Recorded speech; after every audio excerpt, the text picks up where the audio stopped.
مسابقة فيديو النهاردة. آخر ماتش في الفيديو كان بين مين ومين؟ اكتب لنا في التعليقات، واكتب كمان رقم الحساب بتاعك على ميلبت، واحنا هنشحنهولك ب50 جنيه. كل يوم هنختار واحد من التعليقات. مبروك لكل إخواتي اللي دخلوا معانا توقعات امبارح.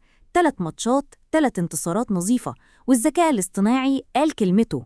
أول كود معانا كان في لبنان البرج 21 إكس راسنج. احنا قلنا أكتر من 5 من 10 هدف، وبالفعل اتحققت. مبروك لكل اللي دخل معانا الكود ده.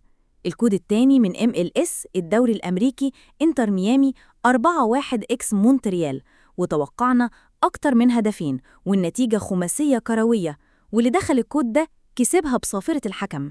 أما السويد فكان ليها طابع خاص، جوتنبرج 31 إكس سيريوس.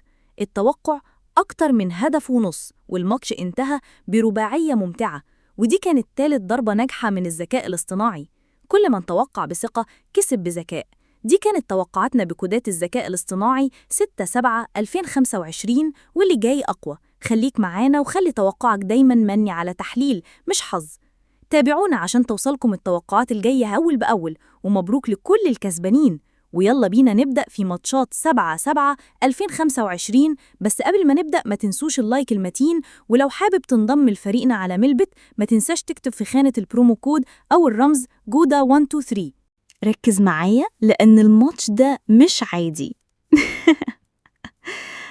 كوريا الجنوبية قدام الصين، وده مش مجرد لقاء، ده درس خصوصي في الكرة الآسيوية. كوريا مش جاية وعارفة بتعمل إيه، في المقابل الصين بتحاول بس دايماً بتتلخبط قدام الضغط العالي.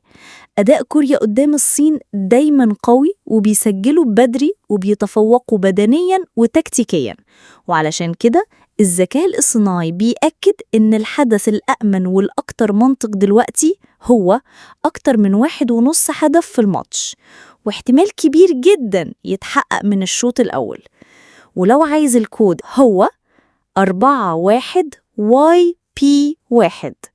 ما تستناش لحد آخر لحظة، اختار الحدث الصح وسيب الباقي على التحليل بتاعنا. ماتش نار جاي في الطريق وما ينفعش يعدي من غير ما نقف عنده.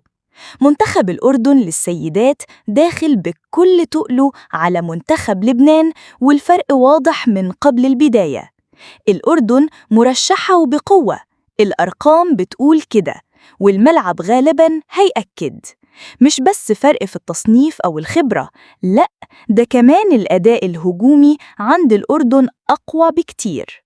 توقع آمن؟ أيوة، بنقولك أكتر من 1.5 هدف في الماتش. ليه؟ لأن لبنان دفاعها مش ثابت، والأردن عندها القدرة تسجل في أي وقت. ولو عايز تضربها جامدة، خش على فوز الأردن زائد أكتر من 1.5 هدف، كود الحدث دوس عليه وانت مطمن NGCQ1. بس خلي بالك، دي كورة وكل حاجة وردة، بس الأرقام والمستوى بيصرخوا إن الماتش ده مش هينتهي بهدوء. النهاية إحنا رايحين لمباراة فيها أهداف، فيها حماس، وفيها فرصة قوية تكسب منها وإنت مستريح.